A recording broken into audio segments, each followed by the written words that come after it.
Hi guys, good night everyone. मैं video नहीं बना पा रहा हूँ कुछ दिन से। आई एम स्लाइटली बिजी, मैं बिजी था इसलिए वीडियो नहीं बन पा रही थी। पिछले वीडियो में शायद साउंड की भी प्रॉब्लम थी। कोई बात नहीं है, आप लोग उसे एडजस्ट करिएगा, नहीं तो मैं उस पर एक और वीडियो बना दूंगा। कोई दिक्कत की बात है नहीं, वो सिंपली बस रटने वाली चीज़ थी। हम लोगों ने शायद डिस्कस कर लिया था प्रोटीन तक ना, वो हम लोग डिस्कस करेंगे आज फैट्स के बारे में। तो चलिए स्टार्ट करते हैं फैट्स के बारे में पढ़ने। किसके बारे में? फैट्स।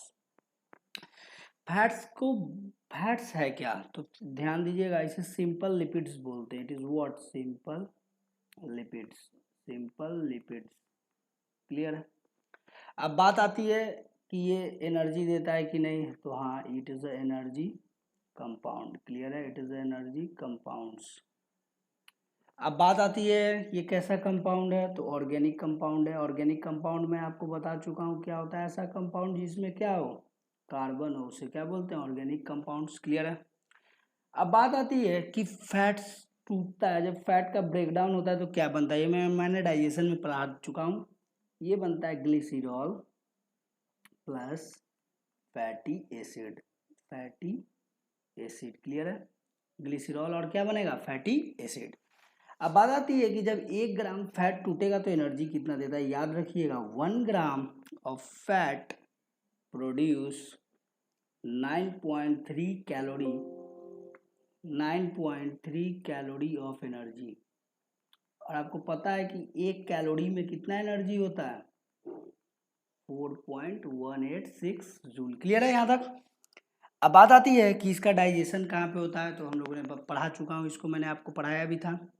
डाइजेशन इसका होता है स्मॉल इंटेस्टाइन में। स्मॉल इंटेस्टाइन में क्या होता है, एक bile juice secrete, bile juice निकलता है लीवर के द्वारा, और फिर एक पेनक्रियाटिक जूस निकलता है जिसमें एक एंजाइम निकलता है लाइपेज, और उस लाइपेज उससे क्या हो जाता है, इसकी पूरी तरह से डाइजेशन हो जाता है। क्लियर है कि नहीं?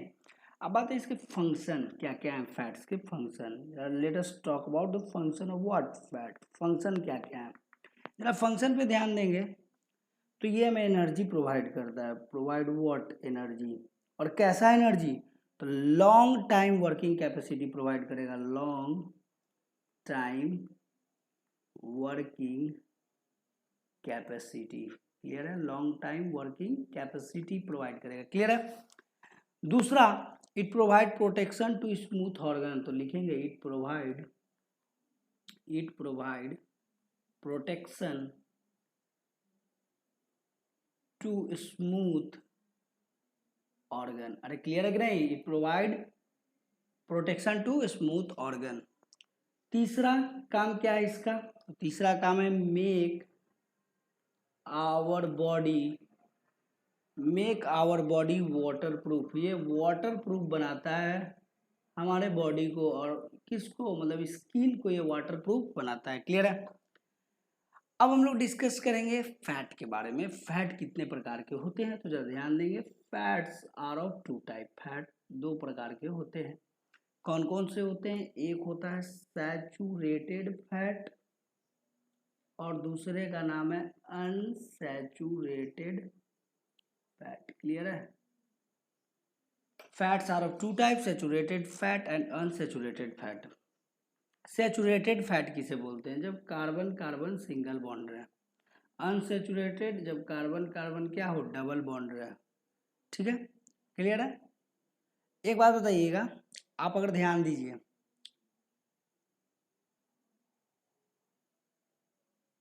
अगर इसको टेम्परेचर ज़्यादा देंगे तो लिक्विड फॉर्म में आ जाएगा, और जब टेम्परेचर की कमी होगी तो किस फॉर्म में आ जाएगा? सॉलिड फॉर्म में। क्लियर है?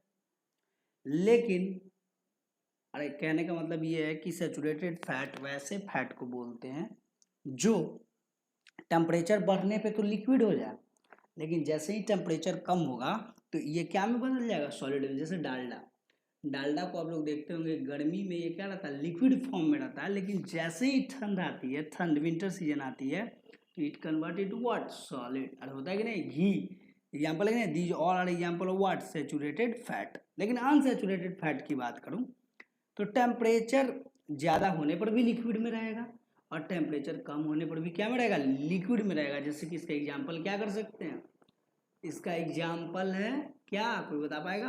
हाँ, इसका एग्जाम्पल बहुत सारे हैं, जरा ध्यान देते हैं। जैसे कि फॉर्च्यून के रिफाइन ऑयल, ये सारे क्या आएंगे, इसके एग्जाम्पल आएंगे। ठीक है, जब इसका ऑक्सीडेशन होगा सैचुरेटेड फैट का, तो ये प्रोड्यूस करेगा मोर एनर्जी, ये ज़्यादा एनर्जी देगा। और जब इसका ऑक्सीडेशन होगा तो ये क्या करेगा, it will provide less energy. अरे समझ में आया कि नहीं, it will provide less energy. अब बात आती है कि सैचुरेटेड फैट मिलेगी कहाँ से, तो ध्यान रखिएगा, saturated fat are obtained from animals.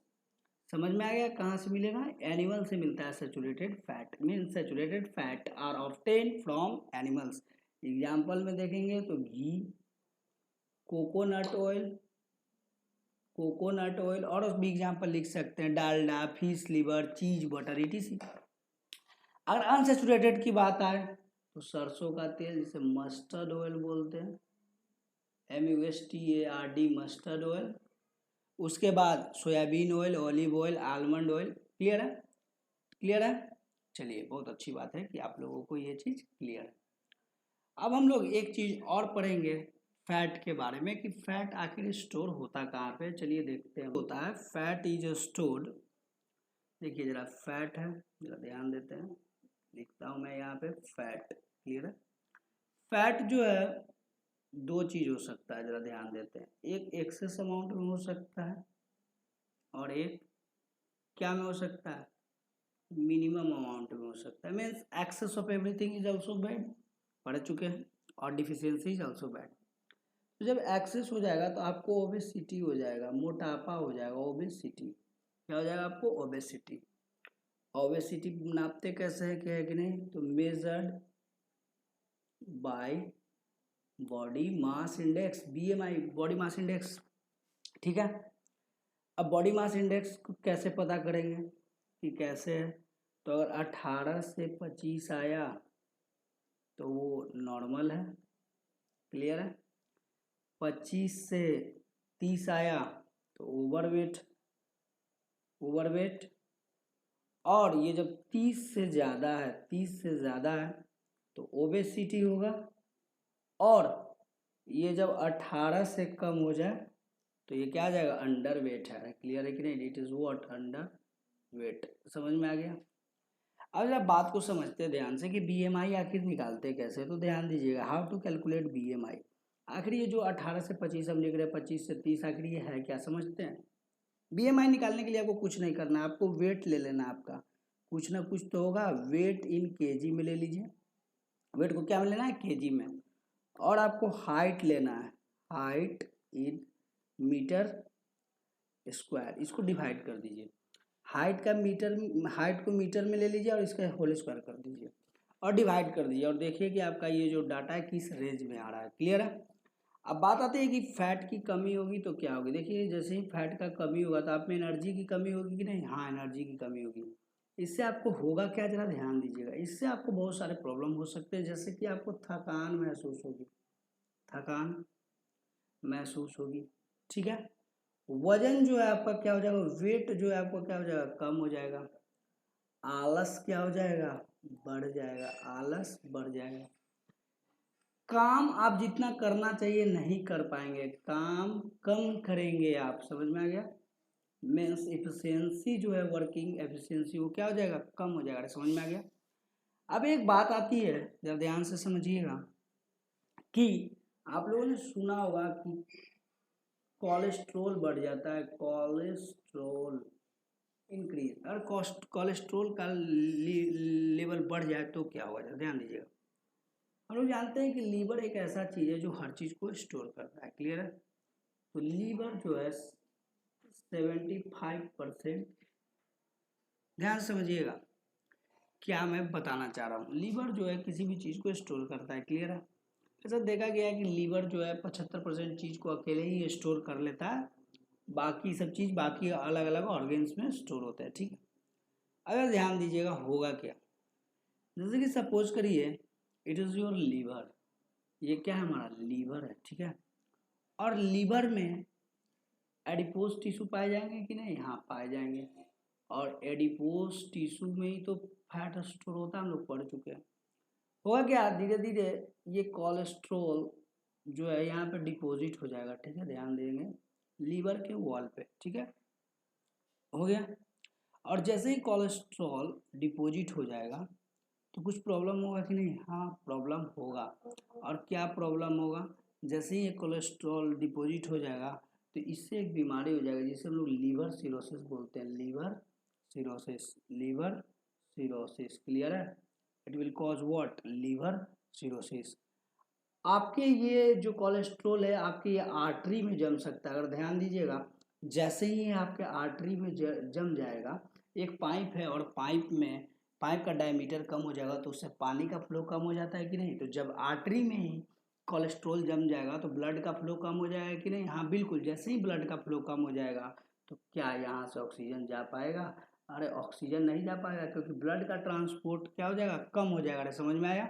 और जैसे ही ब्लड सर्कुलेशन रेट क्या हो जाएगा, ब्लड सर्कुलेशन का जो रेट है अगर वो रिड्यूस हुआ तो हार्ट अटैक आने का चांसेस क्या होंगे, अरे बढ़ जाएंगे। अरे हार्ट अटैक बढ़ने हो जाएगा कि नहीं, हाँ।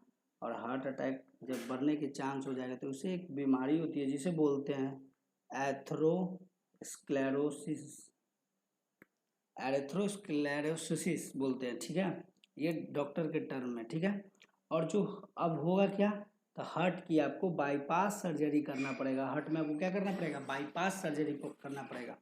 तो ध्यान देते हो थोड़ा सा, मैं बाईपास सर्जरी को यहाँ पे समझाना चाहता हूँ, फिर आप लोग ध्यान समझिएगा कि what do you mean by bypass surgery, जरा ध्यान देंगे। जैसे सपोज करिए ये आपका कोई आर्टरी था, दिस इज योर आर्टरी, यहाँ पे डिपॉजिट हो गया क्या, कोलेस्ट्रॉल।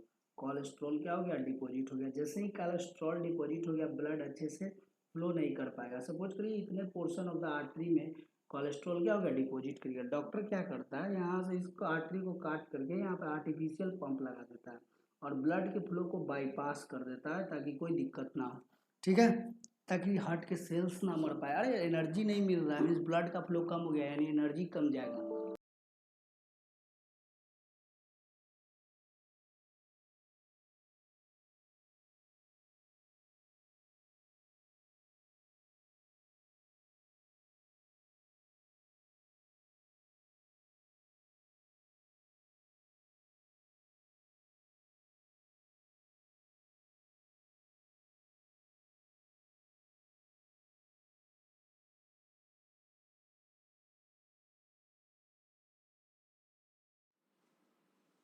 जरा ध्यान देंगे बेसिकली होगा का क्या, यहाँ पे जो ये आर्टरी में जो कोलेस्ट्रॉल जम गया, due to this cholesterol the flow of the blood will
basically होगा क्या, जैसे ही ये हम लोग बाईपास कर देंगे तो ब्लड देखिए कितने आसानी से चला जाएगा और हार्ट का जो ऑर्गन्स है वो काफ़ी अच्छे तरीके से क्या हो जाएगा, बच जाएगा। इसीलिए हमें कार्डियक अरेस्ट नहीं आएगा, समझ पा रहे हैं, कार्डियक अरेस्ट नहीं आ पाएगा और हमारा हार्ट जो है प्रोटेक्ट हो जाएगा। तो हम लोगों ने पढ़ लिया फैट्स के बारे में भी। अब हम लोग नेक्स्ट वीडियो में हम लोग पढ़ेंगे, we will talk about, next video हम लोग पढ़ेंगे मिनरल्स के बारे में। Thank you and have a nice day.